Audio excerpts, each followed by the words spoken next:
Nobody ever tells you about the silence. They talk about heartbreak like it's loud. Like it's crying at 3 a.m. Blasting sad songs. Breaking down in the shower. But the real damage? It's quiet. It's the kind of quiet that sneaks up on you when everything finally stops. No notifications. No random check-ins. No half-hearted hey messages that meant more to you than they ever did to them. At first, you don't even notice it. You're almost relieved. Like finally, no confusion. No waiting. No wondering where you stand. But then it hits. Hard. You reach for your phone without thinking. Not because you expect a message, but because your body's been trained to hope for one.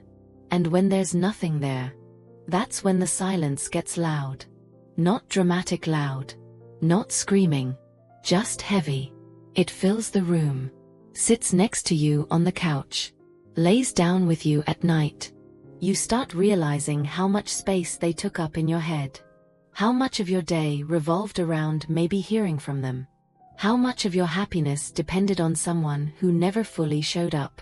And what messes you up the most is that nothing technically happened. No big fight. No final goodbye. No closure. Just distance. Just less effort. Until there was none. The world doesn't stop when they leave. That part hurts too. People still laugh. Cars still pass. Social media still moves like nothing changed. And you're sitting there thinking, how is everyone else okay, when my whole routine just disappeared? That's when you realize something brutal. You weren't addicted to them. You were addicted to the idea that someone might finally choose you. And now that idea is gone. The silence forces you to sit with things you were avoiding. The excuses you made for them. The bare minimum you called love. The way you kept shrinking yourself just to keep the connection alive. You replay moments in your head. Not because you miss them, but because you're trying to figure out when you started accepting less than you deserved. And there's this weird moment. This split second. Where you think about reaching out. Just one message. Just something small. Not because you believe it'll change anything, but because silence feels scarier than rejection. But then you don't. Because deep down, you already know the answer. Silence is the answer. And that realization doesn't come with tears. It comes with stillness. You start noticing the quiet in new ways. The hum of the fridge. The ticking of the clock. Your own breathing. You're alone with your thoughts now. No distraction. No emotional noise. Just the truth. And the truth is uncomfortable. Because the silence isn't empty. It's full of clarity. It shows you that love shouldn't feel like waiting. It shouldn't feel like guessing. It shouldn't feel like you're constantly trying to prove your worth to someone who's unsure. This silence? It's not punishment. It's the space where healing starts. Even if it doesn't feel like healing yet. It's the moment you stop chasing echoes and start hearing yourself again. And yeah, it hurts. But it's also the first moment. You're finally listening. Mornings were the worst. Not the dramatic kind of worst. Not the crying into your pillow type. Just slow. Heavy. Uncomfortable. I'd wake up before my alarm. That half-asleep moment where your brain hasn't caught up yet. And for a split second, everything felt normal. Then instinct kicked in. I reached for my phone. Not even thinking. Just muscle memory. Like my body still believed. There was someone out there. Waiting to say good morning. I'd check notifications knowing damn well there wouldn't be anything there. And every time, nothing. That empty screen hit harder in the morning than it ever did at night. Because mornings are about beginnings. About expectation. About believing the day might hold something good. And suddenly, that expectation was gone. I realized how much my mornings revolved around you. Not because you were always there, But because I hoped you would be. I'd wait before getting out of bed. Just in case. Just in case today was different. Just in case you decided I mattered enough to remember. That hope? It messed me up more than your absence. I wasn't missing you. I was missing the version of myself who woke up feeling wanted. Now it was just me. The same room. The same ceiling. The same silence. Coffee tasted different too. Not bad. Just empty. I'd sit there staring out the window, watching the world start its day like nothing changed. People walking dogs. Cars rushing by. Neighbors laughing. Everyone moving forward. While I was stuck replaying yesterday. And that's when the embarrassing thoughts showed up. There maybe I imagined everything thoughts. There maybe I asked for too much thoughts. There maybe if I was easier to love thoughts. Mornings have a way of stripping you down like that. No distractions. No noise. Just truth. And the truth was ugly. I cared way more than you did. I invested way deeper. I showed up in ways you never matched. And realizing that before noon was brutal. I tried to distract myself. Music. Scrolling. Anything to avoid sitting with it. But mornings don't let you hide. They force you to start the day. Whether you're ready or not. There was this one morning. I remember it clearly. Sunlight came through the window. Soft and warm. Like it was trying to be gentle with me. And for the first time, I didn't reach for my phone. I just lay there. Not because I was healed. Not because I was strong. I was just done pretending. Something was coming. That moment hurt. But it also felt honest. Because mornings without you were teaching me something important. I wasn't lonely because you were gone. I was lonely because I gave you the power to decide how my day began. And that's a dangerous thing to give to someone who never chose you. So I started reclaiming my mornings. Slowly. Messily. Some days I still checked. Some days I didn't. But every morning without you was one step closer to remembering how to wake up without waiting. And that's when healing started sneaking in. Quietly. Just like the silence. Letting go isn't a decision. It's a process your body fights the whole way through. Because even when your mind knows it's over, your hands don't. Your fingers still move on instinct. They still reach for the phone. Still type the first few letters of a name you swear you're done thinking about. That's muscle memory. It's opening apps without realizing why. It's scrolling through old messages. Like they're proof that something real happened. Like if you read them one more time, they'll suddenly mean something different. I caught myself smiling at things that hurt me. Inside jokes. Late night conversations. Promises that were never really promises. And that messed me up. Because how do you miss someone who never fully showed up? How do you grieve something that never had a clear beginning or end? That's when I realized I wasn't missing you. I was missing the feeling of being close to someone. The feeling of potential. The hope I kept feeding. Even when it was starving me. My body didn't care about logic. It just remembered patterns. Checking my phone at certain times. Expecting replies during certain hours. Feeling my chest tighten when my screen lit up. Even when it wasn't you. And every time it wasn't you, there was this split second of disappointment. That felt stupid and automatic. I hated that part of myself. The part that still waited. Even after I told it to stop. The part that still replayed conversations. Looking for signs I missed. Red flags I ignored. Moments where I should have walked away. But stayed because it felt easier than starting over. Muscle memory doesn't ask permission. It doesn't care about self-respect. It just repeats what it was taught. And I taught myself to accept inconsistency. To normalize distance. to call confusion chemistry. That hit harder than losing you, because it meant I played a role in my own hurt. I started catching the habits one by one. Typing your name, deleting it, opening the app, closing it, reaching for the phone, putting it face down. It felt ridiculous. Like I was unlearning something I never should have learned in the first place. Some days I slipped. Some days I went back, just to feel something familiar. And I had to forgive myself for that too. Healing isn't clean. It's not aesthetic. It's repetitive and annoying. And humbling as hell.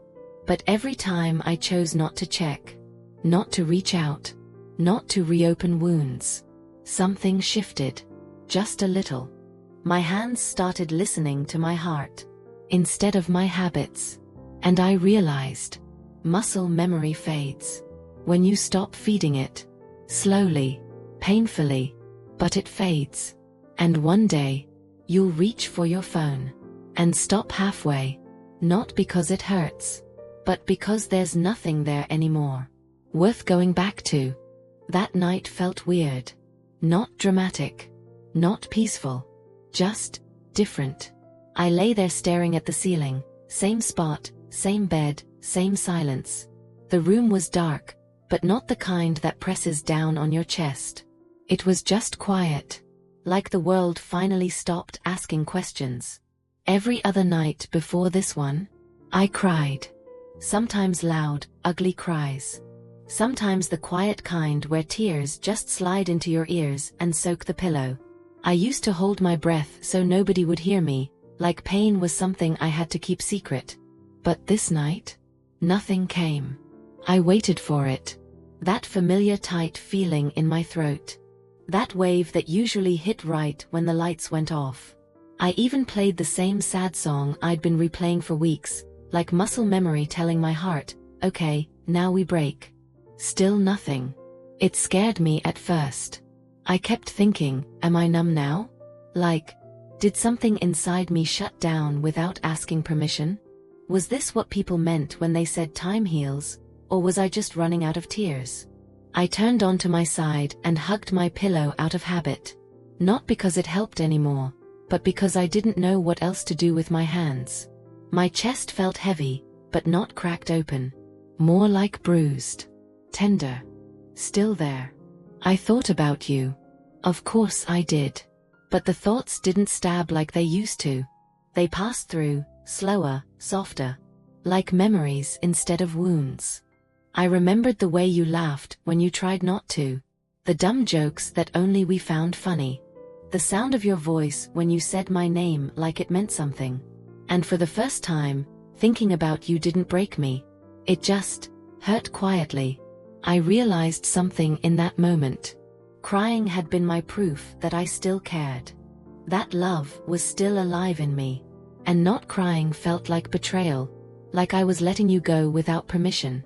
But laying there, eyes dry, heart tired, I finally understood something nobody tells you. Healing doesn't always look like relief. Sometimes it looks like exhaustion. Sometimes it looks like your body saying, I can't bleed like this every night anymore. I didn't feel strong. I didn't feel healed. I didn't feel okay. I just felt still. And in that stillness, I let myself sleep without fighting it. No tears. No prayers. No replaying old messages in my head. Just sleep. The first night I didn't cry wasn't the night I moved on. It was the night my heart finally got a little rest. Morning came without warning. No dramatic sunrise. No sudden hope. Just light creeping through the blinds like it always did, landing on the same walls that had watched me fall apart night after night. I didn't jump out of bed. I didn't smile. I just opened my eyes and realized something small but strange. My chest wasn't screaming. Usually, mornings were the worst. That first second of waking up, when your brain forgets for half a heartbeat, then remembers everything all at once. You. Us. The ending. It used to hit like a punch to the ribs. I'd lie there, staring at nothing, already tired before the day even started. But this morning, The pain showed up late. It was still there, don't get me wrong.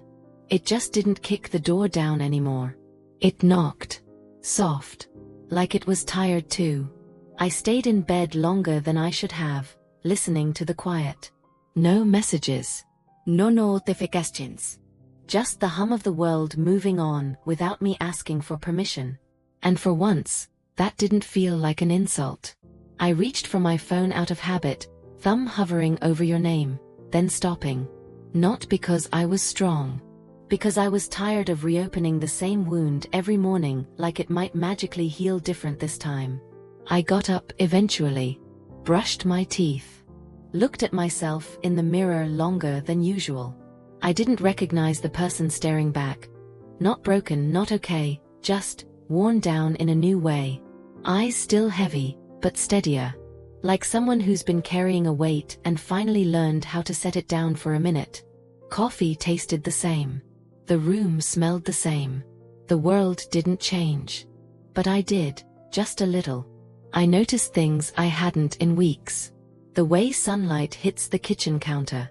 The sound of someone laughing outside. The normal stuff I'd been too deep in my head to care about. It didn't make me happy. It just reminded me that life was still happening, even while my heart was catching its breath. I thought about you again, because of course I did. But it wasn't a spiral this time. It was a memory. A quiet one. Like flipping past an old photo without stopping to stare. That's when it hit me. Healing isn't loud. It doesn't come with speeches or closure conversations. Sometimes it's just waking up and realizing the pain didn't win first thing in the morning. I wasn't healed. I wasn't over you. But I wasn't drowning either.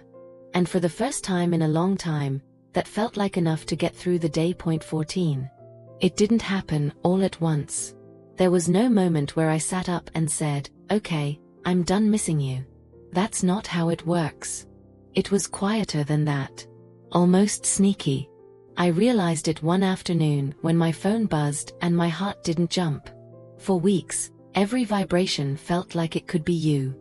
Even spam notifications made my pulse spike. My body was trained to hope before my brain could catch up. But this time, I looked at the screen calmly. No rush. No panic. No disappointment when it wasn't your name. That's when I knew something had shifted. I wasn't waiting anymore. Waiting had been my full-time job. Waiting for a text. Waiting for closure. Waiting for you to suddenly realize what you lost and come back like it was all a misunderstanding. I built my days around a maybe. Around a version of you that only existed in my head. And without noticing, I stopped doing that. I started making plans without checking my phone first. I stayed out longer. I laughed in conversations without that half-second delay where I'd normally think, I wish I could tell you this. I still thought about you, but the thoughts didn't control the rhythm of my day. It felt strange at first.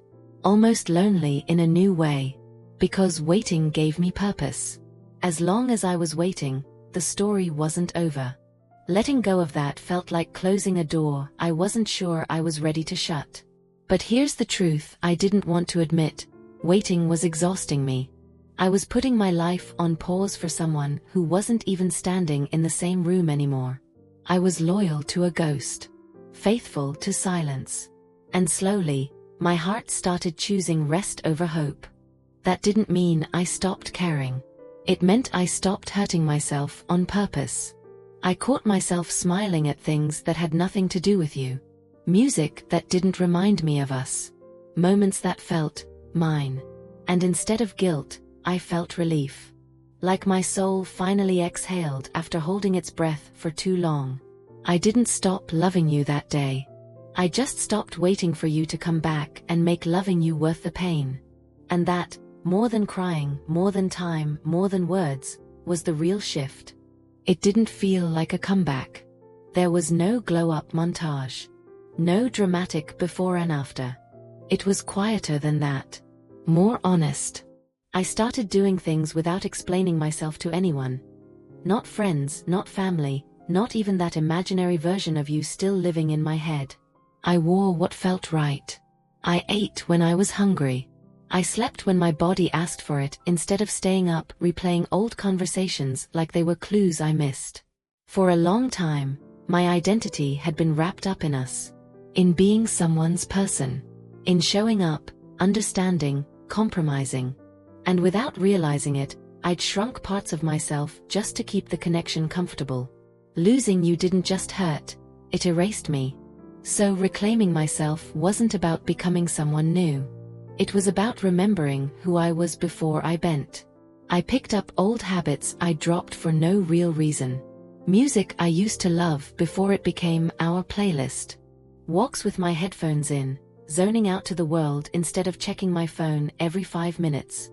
Little things that felt selfish at first, like choosing myself without apologizing. And yeah, it felt weird. I'd catch myself enjoying something and immediately feel that flicker of guilt. Like happiness without you was some kind of betrayal. But the more I sat with that feeling, the more I realized how messed up that was. Love shouldn't cost you your sense of self. I started saying no more often. Not out of bitterness, out of clarity. I stopped over-explaining. Stopped chasing validation. Stopped needing to be understood by someone who wasn't trying to listen anymore. And slowly, my reflections started to look familiar again. Not the old me. Not the broken me. Just me. I laughed differently. Freer. Without checking myself. I took up space again, emotionally, mentally, physically. I wasn't performing healing for anyone.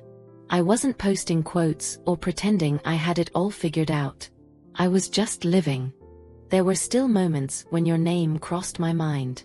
Healing doesn't erase memories, it changes how they sit inside you. And instead of knocking the wind out of me, those thoughts passed like clouds. Reclaiming myself wasn't about forgetting you. It was about remembering that I existed before you, and I still do now. And that realization? That was power. Letting go didn't feel like losing. That surprised me. I always thought it would be dramatic. Tears, some final realization, maybe a last message typed and deleted 100 times. I thought it would hurt like ripping something out of my chest. But when it finally happened, it was softer than that. Quieter. Almost gentle. It started with acceptance. Not the kind you post about. The real kind. The kind where you stop asking why and start understanding that not everything is meant to make sense. Some people aren't lessons. Some aren't soulmates. Some are just chapters. Intense, beautiful, unfinished chapters. I stopped replaying the ending in my head, trying to rewrite it into something that hurt less. I stopped wondering what I could have done differently. Because the truth is, love doesn't fail because someone misses the right words. It ends when two people stop meeting each other in the same place. And we did. Letting go meant releasing the version of you I kept alive in my mind. The one who would have stayed, who would have chosen me, who would have tried harder. That version wasn't real anymore. Holding onto it was hurting me more than the goodbye ever did. So I loosened my grip. I let myself remember the good without clinging to it. I let the bad exist without letting it define everything. I stopped treating our story like a mistake that needed fixing. It wasn't a mistake. It just wasn't forever. There were moments when I still missed you, not in a desperate way, but in a soft human way. Missing someone doesn't mean you want them back. Sometimes it just means they mattered. And that's okay. Letting go wasn't about erasing you from my life. It was about releasing the weight of what could have been. About choosing peace over potential. About trusting that what's meant for me won't require me to beg, wait, or disappear inside it. When I finally let go, I didn't feel empty. I felt lighter. Like I could breathe fully again. Like my heart had more room to exist without carrying something it outgrew. Letting go wasn't the end of the story. It was the moment I made space for the rest of my life. I didn't walk away from us empty-handed. That's something it took me a while to understand. For a long time, I thought heartbreak only took things from you.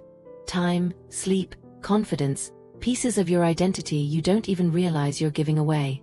But once the noise settled, Once the pain stopped screaming, I saw it clearly. I learned a lot. I learned that love isn't proven by how much pain you can survive. If it costs you your peace, your voice, your sense of self, that's not loyalty. That's losing yourself slowly and calling it devotion. I learned that effort without reciprocity turns into resentment. You can't carry a relationship on your back and expect it to feel light. Love has to move both ways, or it becomes something heavy and lonely. I learned that silence is still an answer. No response, no explanation, no closure. Those things speak louder than words ever could. And waiting around for clarity from someone who already chose distance only delays your own healing. I learned that missing someone doesn't mean you should go back. Nostalgia is powerful. It edits memories. It shows you highlights and hides the cost. Growth is remembering the whole picture, not just the parts that felt good. I learned that boundaries aren't walls, they're doors with locks. They protect the version of you that finally understands its worth. Saying no doesn't make you cold. It makes you honest. And maybe the hardest lesson of all, I learned that love should feel safe. Not perfect, not effortless, but safe. You shouldn't have to question where you stand every day. You shouldn't feel anxious just to be close to someone. I also learned something about myself.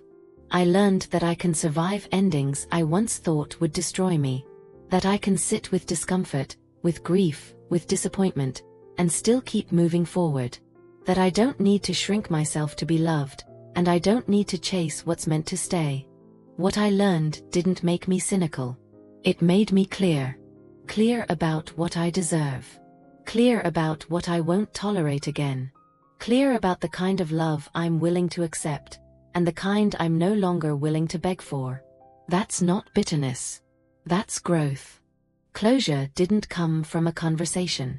It didn't come from an apology, a message, or some perfectly timed explanation that tied everything together.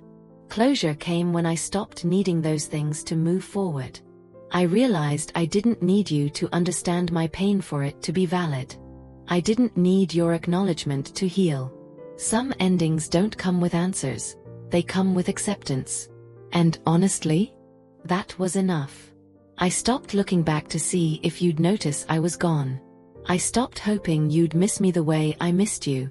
Not because I didn't care, but because my life deserved my attention more than the past ever did. What we had mattered. I won't pretend it didn't. It shaped me. It taught me things I wouldn't have learned any other way. But it no longer defines me. I carry it differently now. Not as weight. Not as regret. But as a chapter that ended exactly when it needed to. Hope didn't show up as excitement or butterflies. It showed up as calm. As space. As the quiet belief that love isn't something you chase. It's something that meets you where you stand. I trust myself now. I trust that I'll recognize real love when it arrives. The kind that feels steady, mutual, and safe. The kind that doesn't ask me to disappear inside it. And until that day comes, I'm okay walking forward alone, whole and open. This isn't me closing my heart. It's me protecting it while leaving room for something better. So this is where the story ends. Not with sadness, not with anger, but with gratitude. For what was. For what wasn't. And for what's still ahead. I let go. I learned. And I'm ready.